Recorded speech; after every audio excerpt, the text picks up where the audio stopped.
ಇವತ್ತಿನ ದಿವಸ ನಾನು ಹೇಳ್ಬೇಕಂತ ಹೇಳೋದಂದ್ರೆ ಕಪ್ತಿ ಗ್ರಾಮದಲ್ಲಿ ಆದಂತ ಅನ್ಯಾಯ ಏನಪ್ಪಾ ಅಂತಂದ್ರೆ ಸುವರ್ಣ ಗ್ರಹದಿಂದ ಹಿಡಿದು ಕುಡಿಯುವ ನೀರಿನ ಟಾಕಿ ಬಗ್ಗೆನೂ ಮಾಹಿತಿ ನೀಡ್ತಾ ಇದ್ದೀನಿ.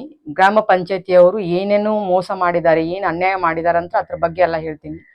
ಇವತ್ತು ಸುವರ್ಣ ಗ್ರಹವನ್ನು ನಮ್ಮ ಕಾಕ್ತಿ ಗ್ರಾಮದಲ್ಲಿ ಒಂದು ಗ್ರಾಮದಲ್ಲಿ ಅಪಾರ್ಟ್ಮೆಂಟ್ ಕಟ್ಟಬೇಕಾದ್ರೆ ಅದು 3 ಅಂತಸ್ತು ಮಾತ್ರ.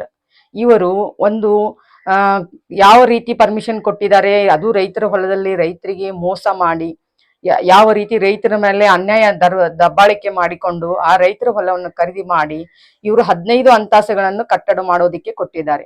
ಅಲ್ಲಿ ಆದಂತ ಟಾಯ್ಲೆಟ್ ನೀರ್ ಇರ್ಬೋದು, ಸ್ನಾನದ ನೀರ್ ಇರ್ಬೋದು, ಗಲೀಜ್ ನೀರ್ ಇರ್ಬೋದು, ಅದೆಲ್ಲ ರೈತರ ಹೊಲದಲ್ಲಿ ಹೋಗಿ ರೈತರ ಹೊಲಗಳೆಲ್ಲ ಸಮಸ್ಯೆ ಆಗಿ ರೈತರ ಹೊಲಗಳೆಲ್ಲ ಮೋಸ ಆಗಿ ರೈತರು ಬೆಳಿತಕ್ಕಂತ ಬೆಳೆಯನ್ನು ಬರ್ತಾ ಇಲ್ಲ. ಇದನ್ನು ಯಾರು ಕೇಳೋರಿಲ್ಲ. ನಾನು ಹೋಗಿ ಅವರಿಗೆ ಇನ್ಕ್ವೈರಿ ಮಾಡಿದಾಗ ಇಲ್ಲ, ನಾವು ಗುಂಡಿಯನ್ನು ತೆಗೆದು ನೀರ್ ಹಾಕ್ತೀವಿ, ಅದನ್ನ ಸರಿಪಡಿಸ್ಕೋತೀವಿ ಅಂತ ಹೇಳಿದ್ರು. ಅದು ಇನ್ನು ಇದುವರೆಗೂ ಅದು ಯಾವುದೇ ಕಾರಣಕ್ಕೂ ಅವರು ಸರಿಪಡಿಸ್ಕೊಂಡಿಲ್ಲ. ಈಗ ಆಲ್ರೆಡಿ ಮತ್ತೆ ಅವರು ಪೈಪ್ಲೈನ್ ಅನ್ನು ಹಾಕ್ತಾ ಇದ್ದಾರೆ. ಅದನ್ನು ಗ್ರಾಮ ಪಂಚಾಯತಿಯವರು ಬಂದು ಅದನ್ನು ಯಾರು ಇನ್ಕ್ವೈರಿ ಮಾಡಿ ಅದ್ರ ಬಗ್ಗೆ ಯಾರು ಚರ್ಚೆ ಮಾಡ್ತಾ ಇಲ್ಲ. ಅದ್ರ ಬಗ್ಗೆ ಏನಾಗ್ತಾ ಇದೆ ಸಮಸ್ಯೆ, ನಾಡಿ ಕಾಕ್ತಿ ಗ್ರಾಮದಲ್ಲಿ ಯಾರಿಗಾದ್ರೂ ಏನಾದ್ರು ಸಮಸ್ಯೆ ಇದೆನಾ, ತೊಂದರೆ ಆಗುತ್ತಾ, ಅದ್ರ ಬಗ್ಗೆ ನಾವೇನಾದ್ರೂ ವಿಚಾರಣೆ ಮಾಡ್ಬೇಕಂತ ಯಾವ ಅಧಿಕಾರಿಗಳು ಯಾರು ಇದಕ್ಕೆ ಸಂಬಂಧಪಟ್ಟವರು ಯಾರು ಬಂದು ತನಿಖೆ ಮಾಡಿಲ್ಲ.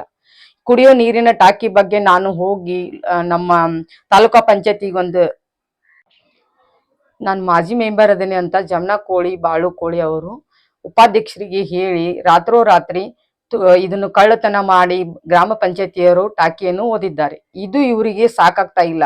ಬೇರೆ ಸಮಸ್ಯೆಗಳು ಹೊರತು ಬಿಟ್ಟು ಈ ಟಾಕಿಗಳನ್ನು ಇವರಿಗೆ ಕುಡಿಯೋ ನೀರ ಟಾಕಿಯನ್ನು ಇವ್ರಿಗೆ ಕಡಿಮೆ ಆಗಿದೆ, ಇದನ್ನು ಮಾರಿಕೊಂಡು ತಿಂತಾ ಇದ್ದಾರೆ ಅಂತ ಅನಿಸ್ತಾ ಇದೆ. ಇದಕ್ಕೆ ಸಂಬಂಧಪಟ್ಟಂತ ನಮ್ಮ ಯುವ ಸರ್ ಅವರು ಆದಷ್ಟು ಬೇಗನೆ ಚರ್ಚೆ ಮಾಡಬೇಕು. ಇದ್ರ ಬಗ್ಗೆ ಇನ್ಕ್ವೈರಿ ಮಾಡಿ ಇದು ಏನಾಗಿದೆ, ಯಾಕೆ ಈ ರೀತಿ ಆಗ್ತಾ ಇದೆ, ಗ್ರಾಮ ಪಂಚಾಯತಿ ಕಚಡ ಪಟ್ಟಿ ಆದಂತ ಗ್ರಾಮ ಪಂಚಾಯತಿ ಆಗಿದೆ. ಚೆನ್ನಮ್ಮ ಹುಟ್ಟಿದಂತ ಊರಲ್ಲಿ ಇವರು ಗ್ರಾಮ ಪಂಚಾಯತಿ ಕಾಕ್ತಿ ಗ್ರಾಮವನ್ನು ಯಾವ ರೀತಿ ಸುಧಾರಣೆ ಇಟ್ಕೋಬೇಕು, ಯಾವ ರೀತಿ ನೋಡ್ಕೋಬೇಕು ಅನ್ನೋಂಥ ಜವಾಬ್ದಾರಿ ಇಲ್ಲ ಈ ನಮ್ಮ ಗ್ರಾಮ ಪಂಚಾಯತಿ ಅವರಿಗೆ.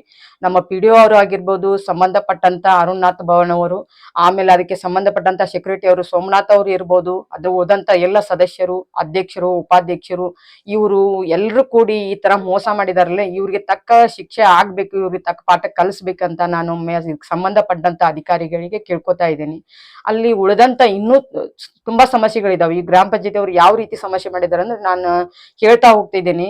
ಇವತ್ತು ಇನ್ನೂ ಇವ್ರ ಕಡೆಯಿಂದ ನನ್ನ ಕಡೆ ರೆಕಾರ್ಡ್ ಇದೆ, ಇವ್ರ ಕಡೆ ನನ್ನ ಕಡೆ ಲೆಟರ್ಗಳಿದಾವೆ. ಇವ್ರು ಯಾವ ರೀತಿ ಸಮಸ್ಯೆಗಳು ಮಾಡಿದಾರೆ, ಯಾವ ರೀತಿ ಇವ್ರು ಅನ್ಯಾಯ ಮಾಡಿದಾರೆ, ಮೋಸ ಮಾಡಿದಾರೆ ಅಂತ ಹೇಳ್ತೀನಿ.